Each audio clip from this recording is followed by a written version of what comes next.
That's why I say that it's a professional error as a financial advisor to not mention Bitcoin, to not advise on Bitcoin, and to not propose even a small allocation on Bitcoin, because afterwards you're gonna get those kind of clients that can go to their banks and say, why you didn't mention Bitcoin 10 years ago?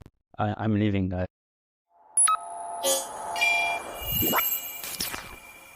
Welcome to Ask a Bitcoiner 21 Questions. I'm your host, Saida Gomez.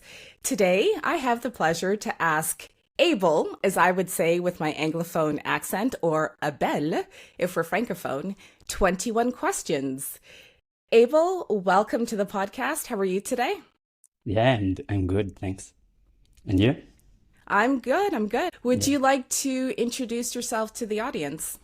Yeah, so I'm Abel Raberin. I'm an international wealth manager. And so I focus on educating other wealth managers and every jobs around wealth management, because there is a lot of jobs like private banks, family officers, these kind of guys. And I educate them about Bitcoin. Very nice, very nice. And where are you from? So I'm born in Ethiopia, Addis Ababa, but I'm Nice. French, and I came to France in at 3 years old. At So three I years speak, old. yeah, Very nice. And we met as well at the Geneva Bitcoin meetup. yeah, that's it. Yeah, that's it.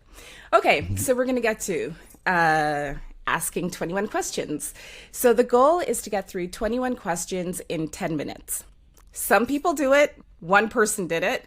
Oh And wow, yeah, and lately I've had people who are geared up. They really want to get through the 21 questions in 10 minutes. okay, However, there's always a question that just sort of releases, passion, and we want to speak a bit more. So it's yeah, not always possible to get through 21 yeah, questions, which is no big deal. You play it however you want to play it. yeah. I mean, I'm more like a calm person, so I like to take my time. So yeah, 10 minutes, Oh, it's not gonna be a thing for me. 10 minutes is impossible. there's so many places I could go with that comment, but I will not because I'm a respectable married woman. I didn't see it coming. Okay, so I've got the timer right here, Mhm. 10 minutes, and I will read the first question and then I will start the timer. Okay. Ready? Yeah. Oh, yes, and the questions are asked in random order. You saw them beforehand, and there is one surprise question. So I swapped out one question for Oh, a okay. surprise. Okay. Yeah. I forgot about that. Okay. Oh, nice one to start with. First question. Can you say not your keys, not your coins in French? Si tu n'as pas tes clés, tu ne possèdes pas tes cryptos, Tes tes bitcoins, crypto? Crypto ou Bitcoin? tes bitcoins. Nice. Next question. What made you decide to specialize in Bitcoin? Oh, so when I did my master degree in wealth management, I saw how flawed the system is, and the Hmm. financial system is really broken. And even after 5 years in college doing economics and wealth management, I didn't see how to invest properly. So there is absolutely no financial education whatsoever. I know that might surprise some people to think that someone who does Wealth like management. Yeah. wealth management, and so I did my master in Paris. So you need to know that in France, when you do wealth management, you spend most of your time on doing fiscal optimization and this kind of Okay. thing. So it's more, Like it's taxes and taxes and stuff. Yeah. And so taking care of the inheritance and these things. So it's not about financial education at all. And even the investment opportunities were, I would say, not ethical, not moral enough for me.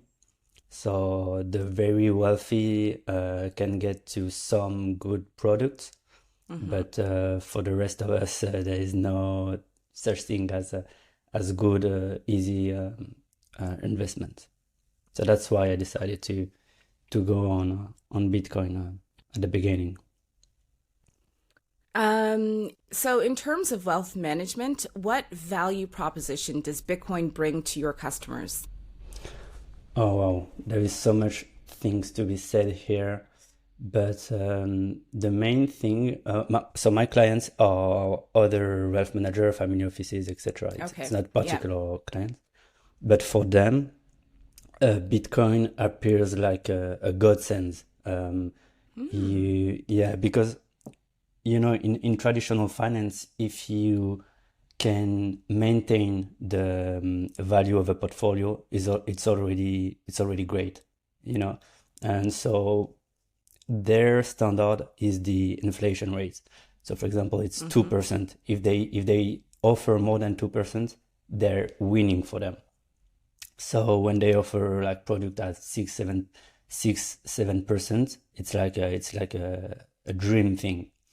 And Bitcoin arrives and it's 40, 50% a year. And so it's now professional error to not allocate a portion of the portfolio in Bitcoin. It's ridiculous.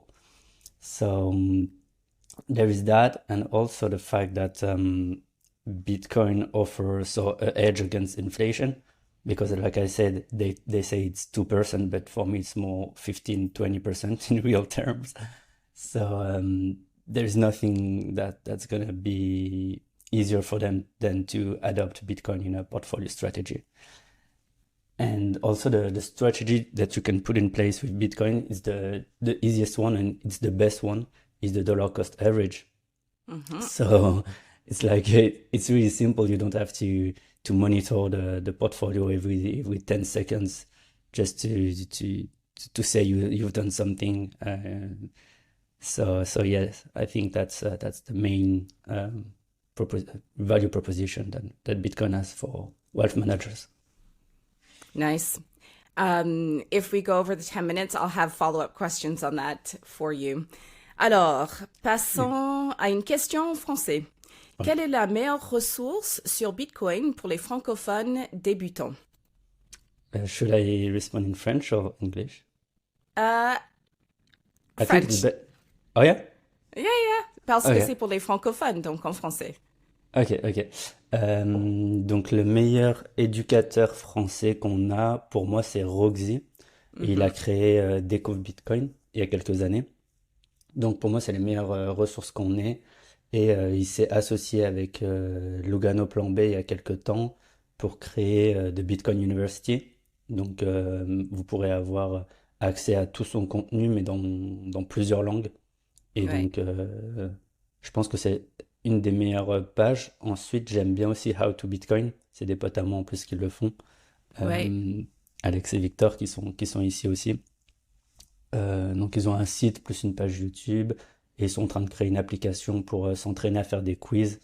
Donc un peu sur le même principe que Roxy, parce que Roxy il a mis en place aussi des examens où on peut vraiment s'entraîner à évaluer son niveau de connaissance sur Bitcoin. Donc c'est génial.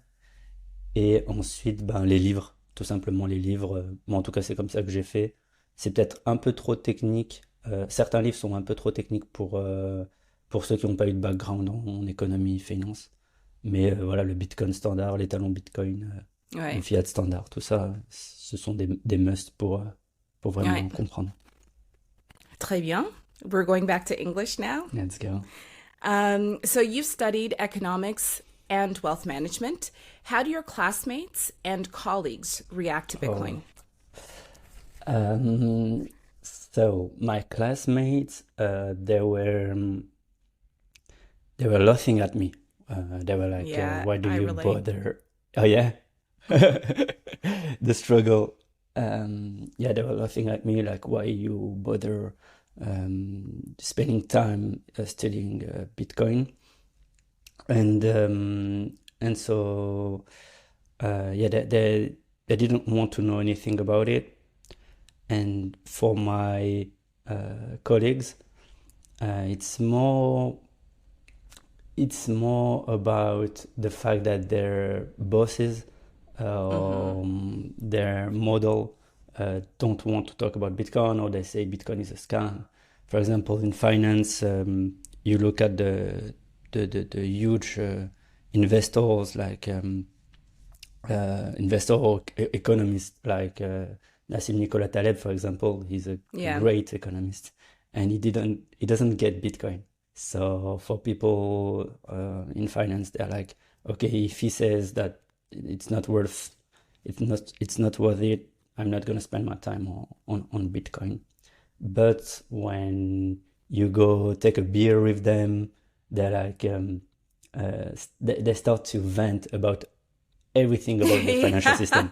It's like, it's bad. We understand we sell bad products, etc., etc. And so they understand the pain they have, and at the end they start, what is your Bitcoin thing, and some questions. So we'll see. We have to be patient. What is something we'd be surprised to know about you?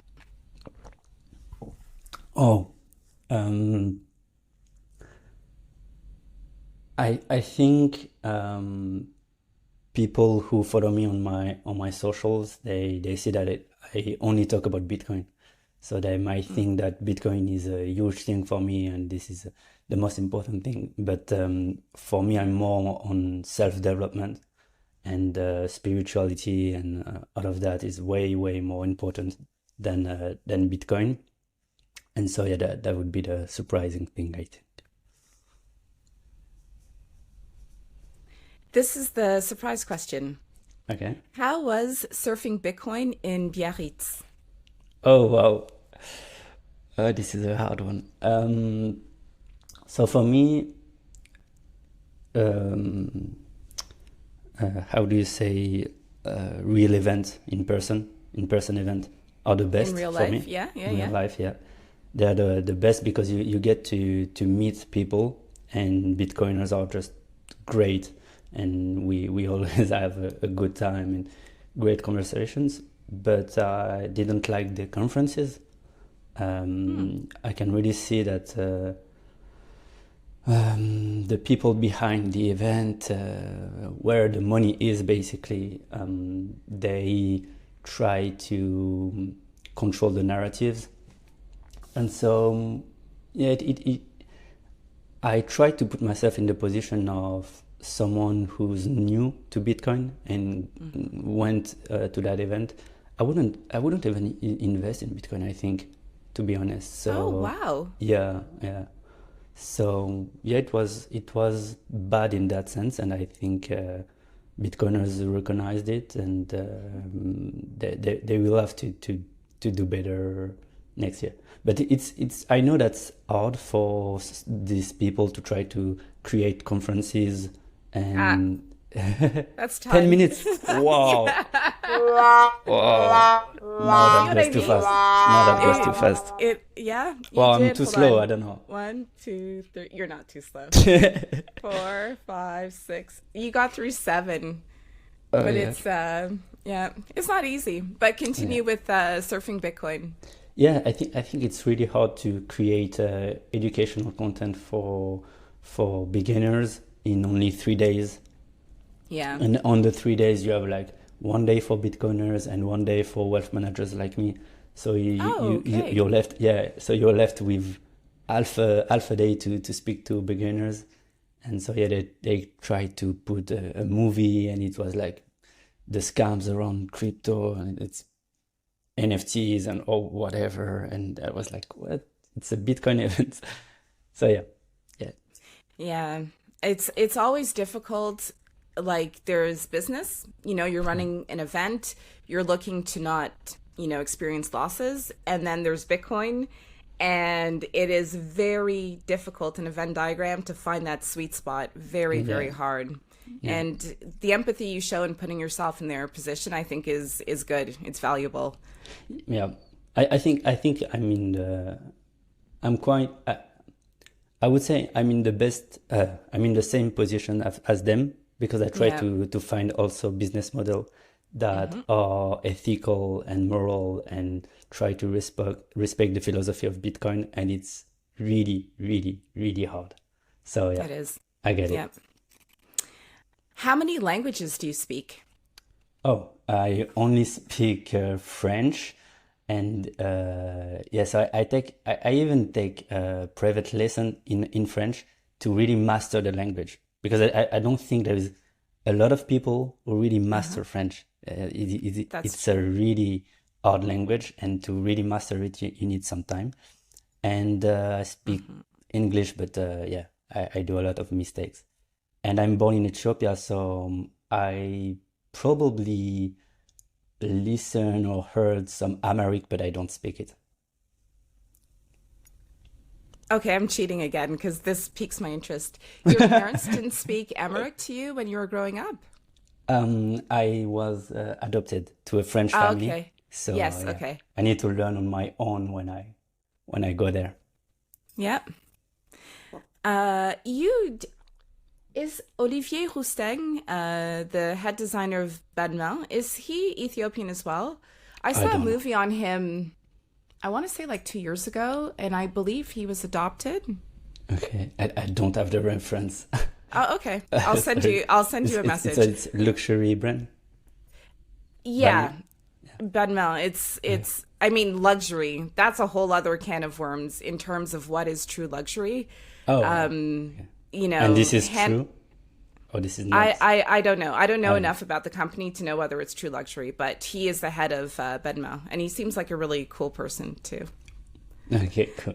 Okay, so how do you see the wealth management industry evolving over the next 10 years? Um, if I try to think about Bitcoin and what role Bitcoin will play, I think we have to understand that the wealth management industry and the finance in general is has a huge network effect. And Mm-hmm. so these industries are moving at a really slow pace, and it will, for me, take decades before they really understand it and try to implement Bitcoin in a portfolio strategy. So I don't think in 10 years we will have um, huge differences, perhaps like in United States for since a few months they're forced to put 2% allocation of Bitcoin in pension fund or this kind of thing. So that's already great and good, but I think it will stay not invisible, but it's not going to be revolutionary, I think, in 10 years. Not in that space. And in Europe, in this Oh, wow. geographic zone, or Yeah. like No, no. globally? Um, yeah, I was talking about more Europe and United Okay. States. Yeah. I think Asia is perhaps more advanced, so it's going to be easier for them. But in Europe, it's going to take a lot of time, a lot of time from. So I've seen you post sort of like fitness or what I consider fitness related content on Instagram. So can you share a little bit about your fitness routine and how it helps you stay energized and focused in your daily life? Oh yeah. So I was a professional, high-level professional athlete in the past. So I Hmm. train now 6, 7 times a week. I do two boxing sessions and four full body workout. And I try to yeah implement different style. So I do some cardio because I go to the gym by running and back, and yeah, 6, 7 times a week. And I love to listen to Bitcoin podcasts, so I probably spent like 1,000 hours listening to the Michael Saylors and everything, Jack Matters and all of that, Robert Butler. And this is a great, probably one of my favorite way to listen to Bitcoin podcast. So perhaps I can, maybe I can influence some people to go to the gym just to listen to this podcast. I don't know. We'll see. What's your favorite type of music? I love Afro beats because I love to dance. I also like kizomba, zouk, compa, these kind of songs. And since I dive into Bitcoin, you have to know that Bitcoin came in my life at the same time as I grew spiritually. So it was like 2 3 years ago, and so the more I became self-aware and conscious about things in general, about life and about Bitcoin, it helps me understand Bitcoin more profoundly. And I started to see, I don't know if you know, it's like Nikola Tesla, who said that when you start to see life through vibration and frequency, your life changes. And so I started to listen more of good vibration, so classical music a lot. So I work, for example, with classical music, and it's kind of funny that it's related. For me, there is no separation. The spiritual, the physical, the monetary, everything. Alignment. Yeah.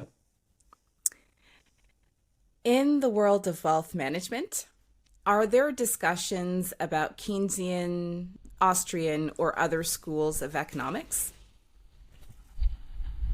Now, this is the subject that I get angry with, because you gotta know that in wealth management there is only Keynesian economics, because everyone has done the same studies as me. So we went to the big university, the big schools of economics. So they only teach Keynesian economics. So in the head of wealth managers, there's nothing else. Like, this is economics for them. And so when you try to talk to them and explain them the Austrian School of Economics, the Mises, the Hayek, etc., you oftentimes go against them. And so you have the clash of the century between Keynes and Hayek, and so they're just going to say exactly what they heard about that clash, and it's really superficial. Like, we cannot get too deep. And so what I like to do in those contexts is to ask them some questions, and I see in their answers that they give me exactly what I want. And so, for example, I do that also with Bitcoin, and so they are the one giving all the good properties of Bitcoin. I'm like, you just said it. Not realizing it.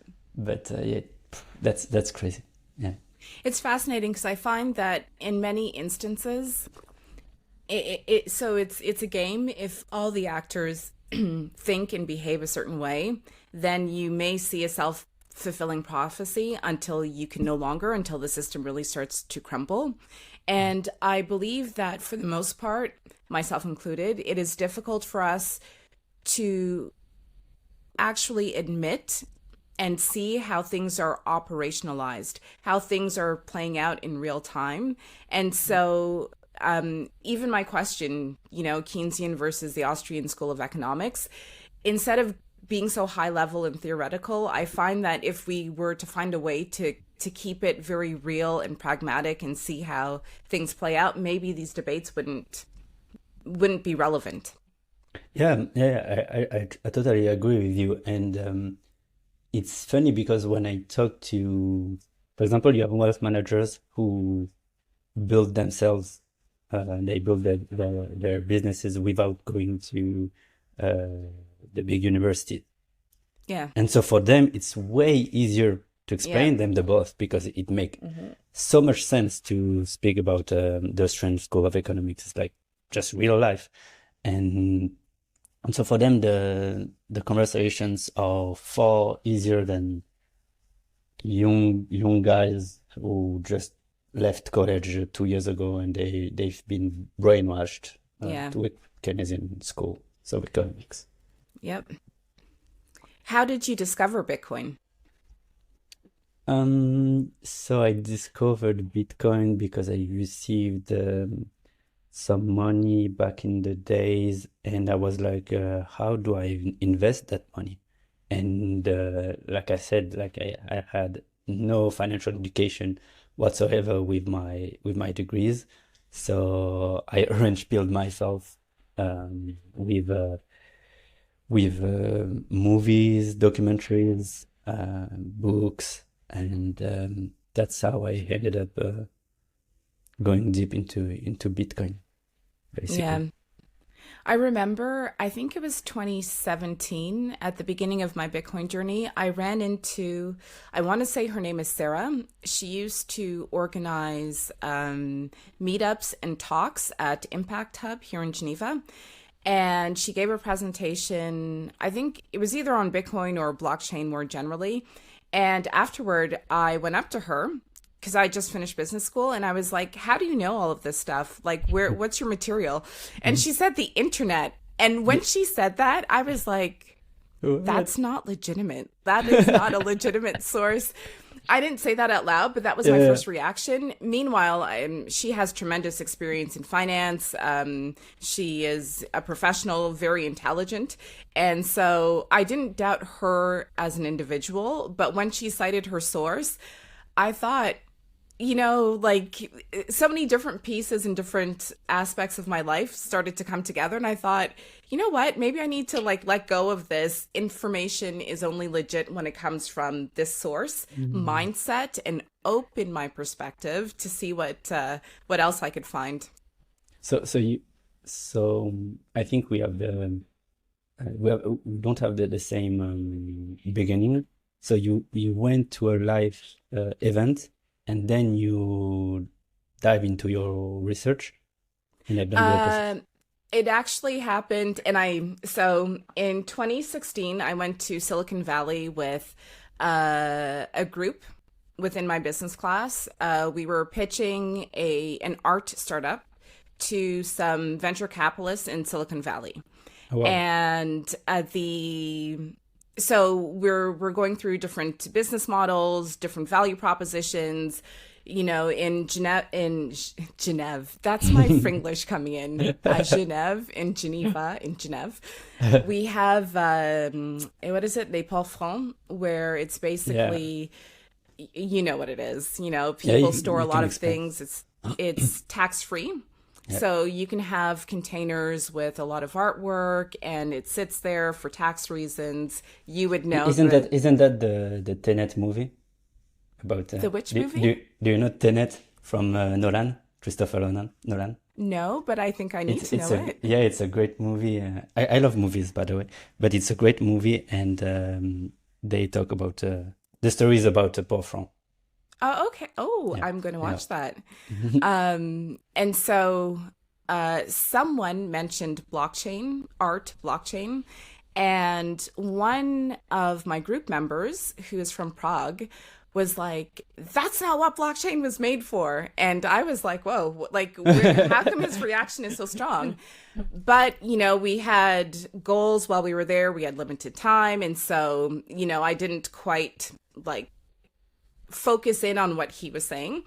And at the same time, it was after Occupy Wall Street, and my father, who traditionally was very much into gold, he never spoke about the Austrian school of economics, and he never used the term low time preference, but he always spoke about saving, about so what Ray Dalio would call like second and third order effects. He wouldn't use those terms, but he would instill the importance of not gallivanting, of sitting down, of planning, of Mhm. saving. And he discovered Max Kaiser and Stacy Herbert Oh, on the Kaiser Report. So on the one hand, I go on this trip pitching to VCs. On the other hand, my dad, for like, I want to say maybe 2 years or something, I was really busy. Sai, you need to watch the Kaiser Report, like, so all of these things. And then I started watching the Kaiser Report. And I was like, whoa, are they allowed to be saying these things? the Kaiser report. It was a podcast, or it was a magazine or something. It was, What was? oh, you missed like glory days. So it was like a news report, a show. Okay. Max Kaiser is a former Wall Street trader. Yeah. His wife, Stacey Herbert, produced films and documentaries and stuff. And they worked for BBC, producing content always related to money in the financial system. They worked for Al Jazeera, and then they had their show on RT. When they were on RT is when I started to tune in. Also separately, they produced documentaries and stuff. I'll get a list of their content and I'll Oh share it with yeah. you. And I mean, so I met them in person in yeah, me Brno. too. Yeah. They're Yeah. so great. But yeah. But it was amazing because they really focused in on the financial system. So I learned about the Cantillon effect Oh, when they mentioned it, and then I researched it further. They would have Saifedean Ammous on before he published the Bitcoin Standard, when his oh hair was a bit wow. longer and like curly and stuff. I never see that. What? Oh, if you It was search Cody. YouTube, so it was like, I saw Saifedean Ammous, and then he came out with his book, which I bought, immediately, which was really good. So through them, I learned about so many different Bitcoiners. I learned a little bit more about the cypherpunks. I then went in and read some cypherpunk literature. And so they really they were almost like a storefront that Mm. exposed me to gold bugs, some of which I follow now to understand their perspective.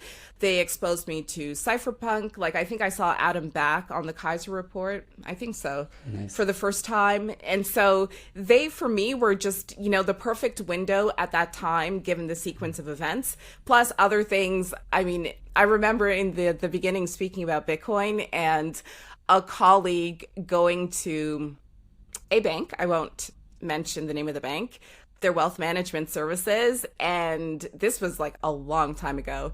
And him coming back to me, we went for a coffee and he was like, Saida, what you're saying is like total BS because my banker said this and whatever. And are you sure you're okay? And I was like, I mean, the fiat price of Bitcoin at that time was relatively low.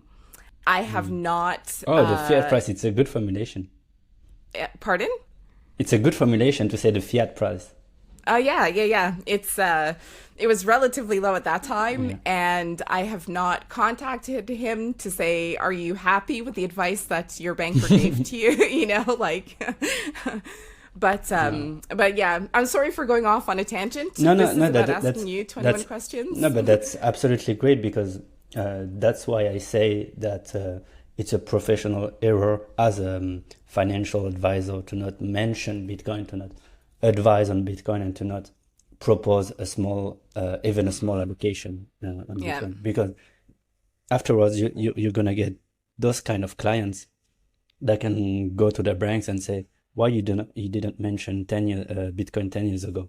I'm leaving, and that's gonna be a real thing. It's starting right now. And full circle moment, why is this little person on the internet in a better position than I am when I pay you fees to give me good advice to manage my wealth? And this little teenager is now like, a Yeah, Satoshi but billionaire. yeah, yeah, but we have to understand that the interests are not necessarily aligned between Hmm. banks, wealth managers, and investors or the end clients. And so, for example, you mentioned gold bugs, for example. We know that gold can be, even as a small allocation, a good idea in a portfolio.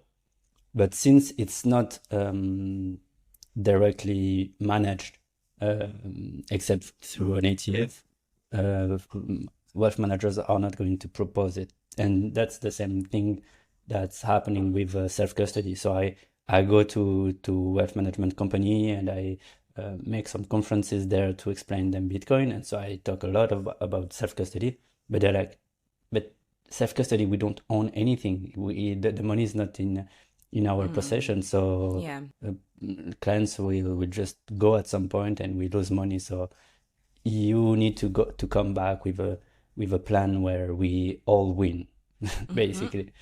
So yeah, that's something to keep in mind. Yeah. What does your family think about Bitcoin? I mean, I have the chance to have an open-minded family. So I would say they allow me to talk about Bitcoin. They allowed me to mention Bitcoin, and I bought the Bitcoin standard to my dad.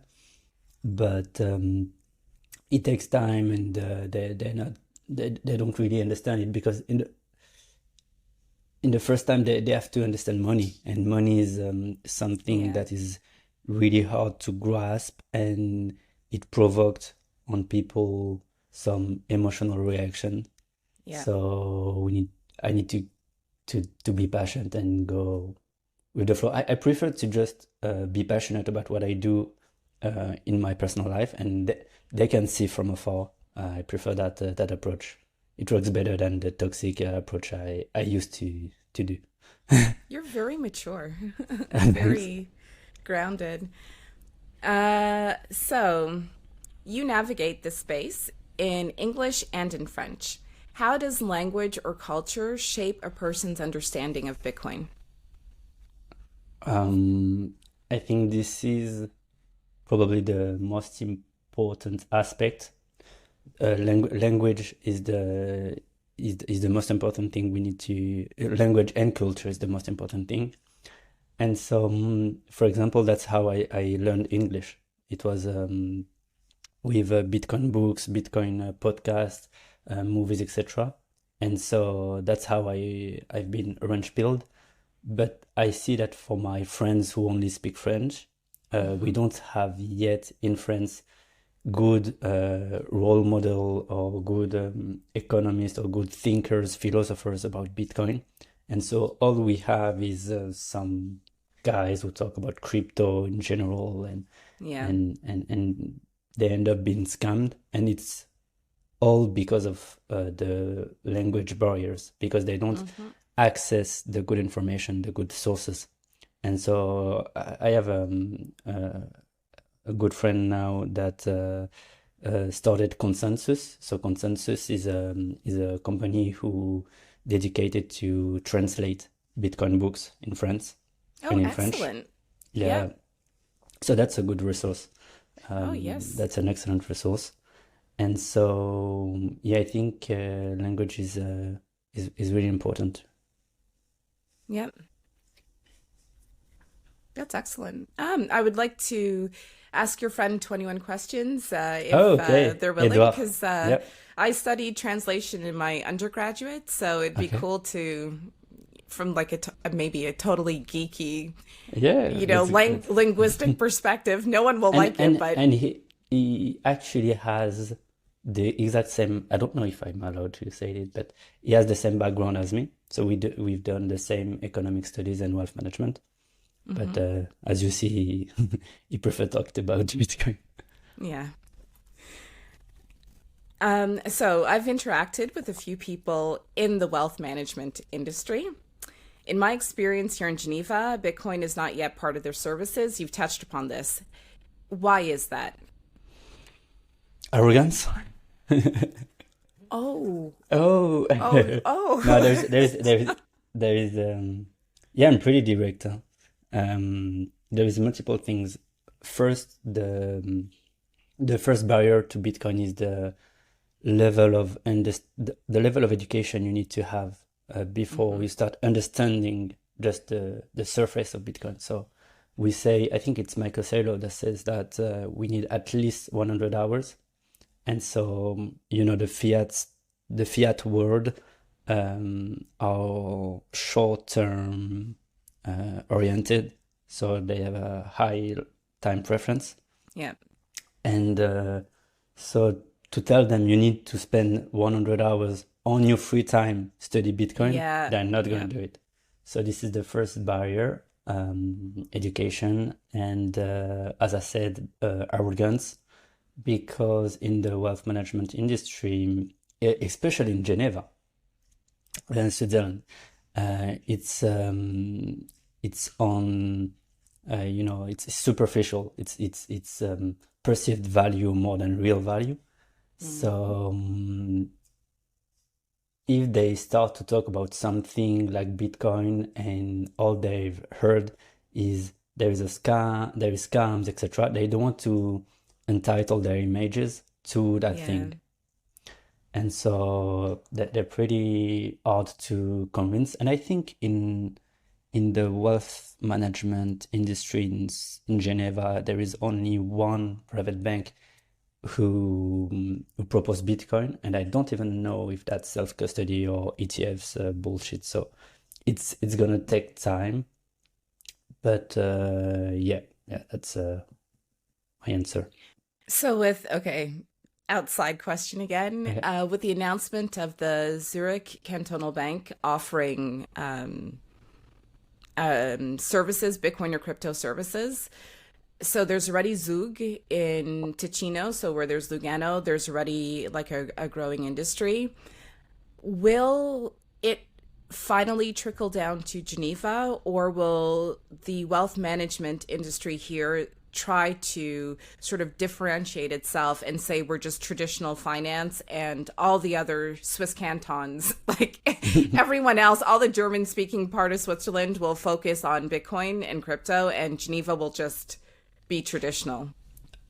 It's possible. I mean, there is great benefits of having a country like Switzerland that is extremely decentralized, but there is also the fact that Yeah. some canton will do what they do, and Geneva wealth management space is really well known to be traditional. That's their brand.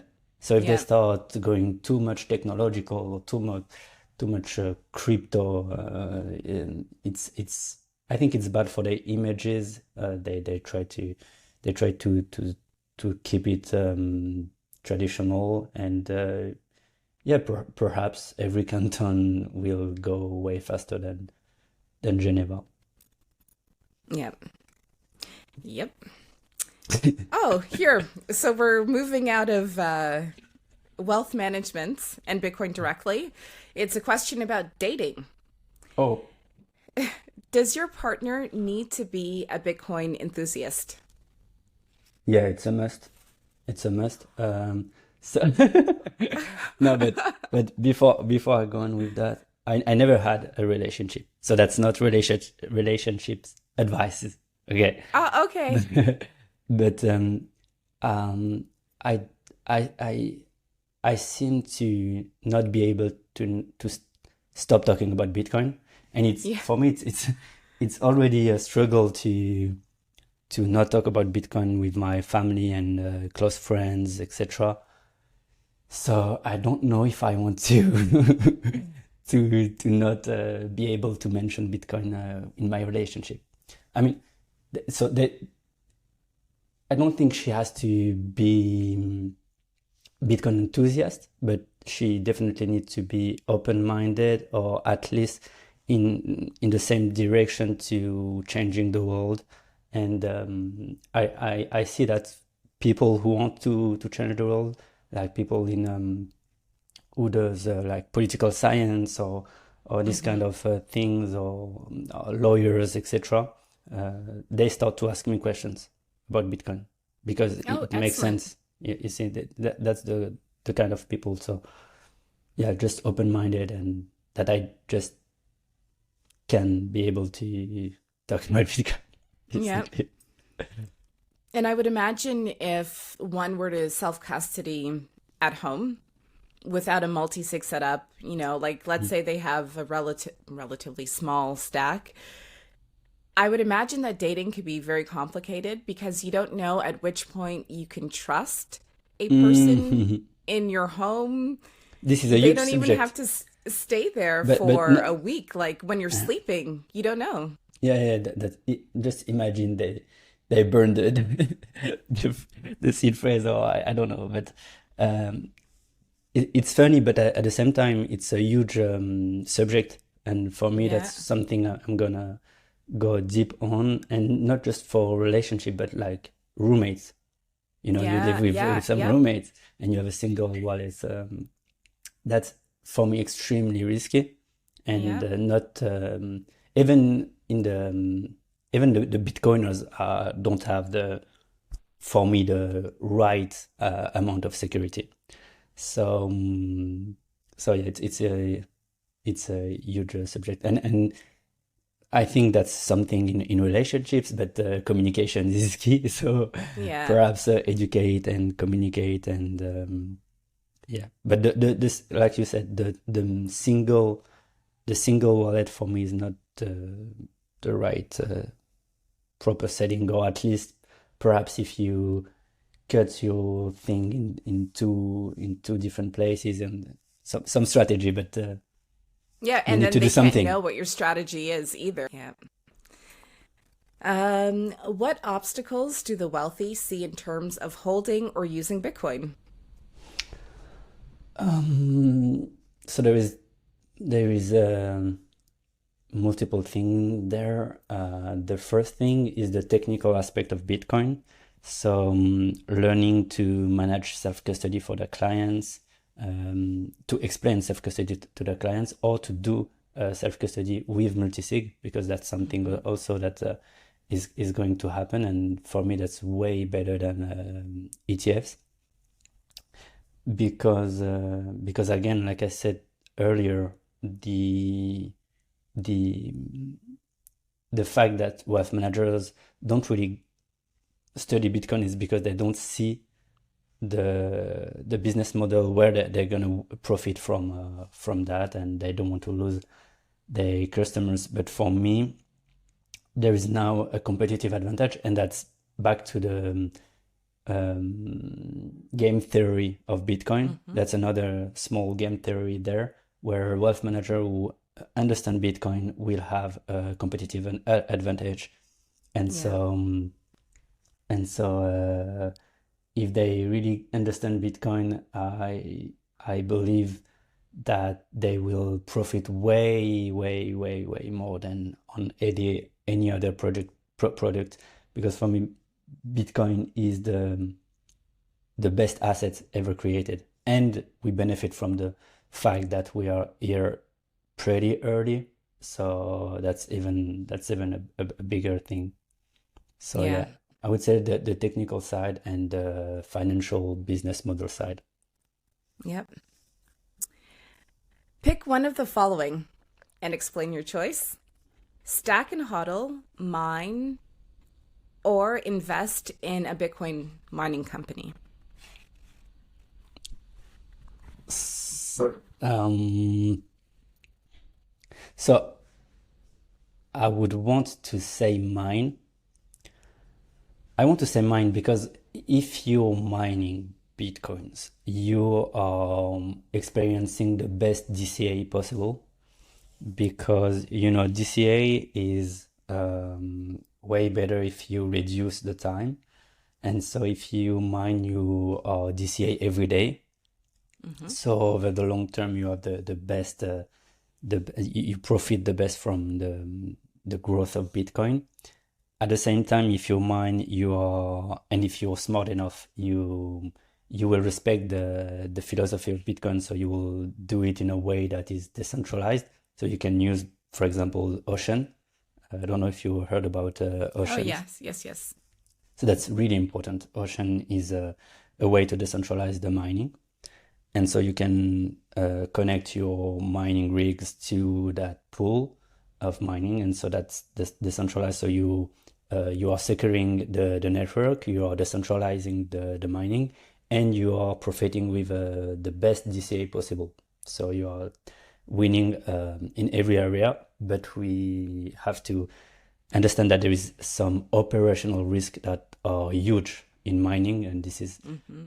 one of the most competitive industry in the world. Yeah. So you would have to either choose the right company that's not gonna die, or choose the right location, because the company can leave, but the location of your mining rigs get Yep. stolen, and etc. So in theory, I would say mining, but uh, practically, I prefer to say just stack and hold, just stack and hold, and you don't have to face all of that. Just be able to, like we said before, be able to stack correctly and manage your self-custody and put in place an inheritance strategy, etc. And you're set. You're in the best position. I think Bitcoiners at the end are the best in the best position. Yeah. Yeah. This is the second last question. We're almost done. Oh, it's a long one too. Compare and contrast. Switzerland and France share a border, yet our laws and governance structures are completely different. What are key differences between holding Bitcoin in France compared to holding Bitcoin in Switzerland? So it could be taxes or reporting or something else. I wanted to take the style of Michael Saylor, so I'm gonna be pretty direct. It's like, if you want to be poor, you stay in France and you stack and hold in France. And if you want to be rich, you stack and hold in Switzerland. That's Are you calling the French the poors? no, but there is a difference of mindset that is huge between Switzerland and France. So France is the best country for regulation. We are at the front of regulation. So that's extremely complicated to maintain the value of your savings in general in France. So like I said earlier, wealth managers, they spend most of their time optimizing situations than really creating value.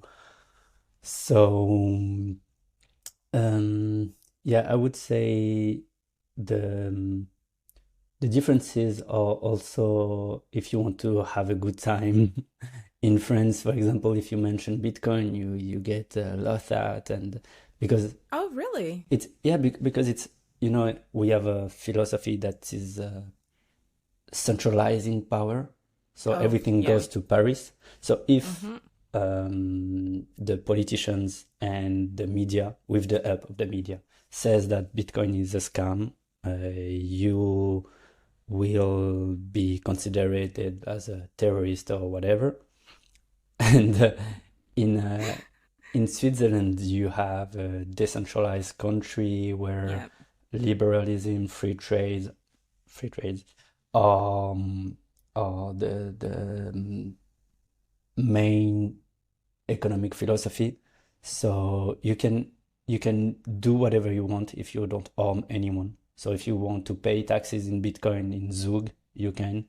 If you want to pay with Bitcoin in multiple shops in Lugano, you can. And in terms of taxation as well. And in Switzerland, if you're not professional traders, you can just stack and hold and even buy without paying taxes or not too much taxes. And in Yeah. France, it's like 30%. So Is it's that the capital gains taxes or taxes on revenues or no, there is multiple things. So there is the 30% capital gains tax. And if you're mining or if you're staking other cryptos, etc., you are in the category of revenues. So you're highly taxed as well. And now we have some crazy politicians who start to talk about taxing unrealized gains. I don't know if in you heard of France as well? in France as well. I mean, it's getting crazier and crazier, and it's attack on private property. Yeah, so yeah, that's the main differences. I think that's it. When I studied in France in Rouen, As a student. It was my third year of university. So I went to the French embassy in Toronto, Canada. I did all the paperwork necessary. I had whatever visa or whatever they gave me in my passport. And part of my job when I arrived in France was just to go and get everything validated on the other end, so to speak. And I remember going to La Préfecture in Rouen. I lost count of the number of times I went just to get this thing validated that was already pre-approved, pre-screened, in Toronto by Canada, by the French embassy, so technically France.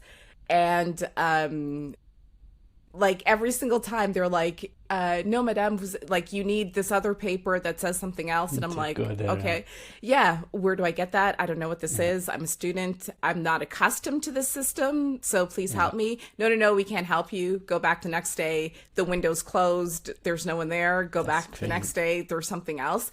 So I was like, this was my first trip to Europe. And it was my first trip like for 1 year without family or friends around. Like I went by myself, Actually another exchange student joined me, but afterward. And I just said, you know what? I'm going to be illegal. I always hear about these contrôles d'identité in France. If I get stopped and they control my papers, maybe I'll be deported because there's no winning. It seems so, there's so many rules, but the application of the rules just seems so arbitrary. Yeah. And then to contrast that experience where I did everything by the book, but just couldn't finish because of, I still don't know why. When I went to the student housing, the lady, the administrator there, spoke to me about la CAF or something like that, where you get reimbursed. Yeah. And so she said this, and I'm like, oh, no, you don't understand. I'm not from here. I'm a university student. I'm just here for 1 year. I've never paid taxes here. My parents have never paid taxes here. I'm not entitled to this money. And she yelled at me in front of everyone. She's like, c'est votre droit, madame, vous savez. And then she went off on this tangent that I barely understood because this is my first experience with French administration, and I'm scared of saying and doing the wrong thing. And it was basically, if you don't sign this paper to get reimbursed, I'm not giving you keys to your apartment. And so when I finally spoke to my parents, I'm like, Dad, you'll never guess. You know how because we budgeted like my monthly expenses and stuff. It's like, you know how we budgeted? Well, every month I'm getting back like, I don't know how much it was because there's this thing called CAF. And the lady said that I have to take it. And so like outside of the world of like being a student and stuff, when I would encounter adults, because we stuck together and we went to like pubs and stuff, everyone was cool. But when I was around adults, they would look at me and my skin color, obviously, and they would talk about like immigrants like you who were like milking off the system. And I'm like, hello, no. Firstly, I'm not an immigrant, so thank you, but no. And then secondly, how can someone who's new to this country milk off the system unless someone from this country tells them what the system is? In Toronto, CAF does not exist whatsoever. On the contrary, students take out, I don't know how many thousands of dollars to pay for university. It is not understood that the state will give you money for your housing. And so I would get into these debates to say, you guys are the ones who are showing people, forcing people to milk off the system. This is not sustainable. This country is going to collapse in one way or another. Yeah. Everyone thought I was crazy at the time, but I was floored. That experience marked me. And I thought, I love Paris. There's so many things that I love. I love like French New Wave cinema. I love a lot of the cultural aspects of France, but in terms of administration and efficiently running a country, I was like, there's no way. Like, there is no way this is sustainable. It's going to collapse. Oh, yeah. I'm so embarrassed, but yeah, I understand. It was, yeah. Crazy experience. With that, yeah, it was very crazy. So this is the last question, and I think it's a nice one to end off on. If you could orange pill one person, who would it be? That one. So I thought about orange peeling like a huge politician, like for example Trump or Putin. But then you get into the game theory of Bitcoin, and so you could end up in a worse situation that we're in right now. So my answer would be to orange peel someone like Nicolas Taleb that I mentioned, Nassim Nicolas Oh, Taleb, okay. the economist, Yeah. because if I orange peel an economist, then I know that the first people who are going to listen to him are going to be educated people Mm. and critical thinkers in general. And so the main the real value proposition of Bitcoin could spread and in a decentralized way because you can listen to Taleb from different places. And so I think for the game theory and the philosophy of Bitcoin, it would be better if that's the kind of people we orange peel than Trump, for example. Yeah. Very nice. Well, that's it. We have gone through all 21 questions and Yeah. it's taken Not in us 10 minutes. no. Not at To be all. fair, after the 10 minutes were up, I started to blab a little bit more, so That's it's okay. not, it's on me. That was great. Can you let people know again where they can find you on social media or a website or any information you want to share? Yeah, they can follow me on Instagram. So I have a pro account that's called Abel Raberin without separation in the name. All So one Abel word, Raberin yeah. in one word and one word. And then you can follow me on LinkedIn, also Abel Raberin. And I have a YouTube channel as well, Abel Raberin, Bitcoin and Wealth Management. Very nice. Thank you so Yeah, much for answering 21 questions. thank you. And as you have different experiences and different encounters, if there's anything you'd like to share, I'd love to have you back on just to catch up. Yeah, so I think I'm gonna work on some cool things in the next few weeks with some wealth managers, and I would get back to give you the insights. Oh, I would love that. Have like a wealth management roundtable Let's go from Bitcoiners. from Bitcoiners. Yeah, Yeah, totally. yeah, Well, thank you, and we'll see you soon. yeah. Thank you. Bye bye.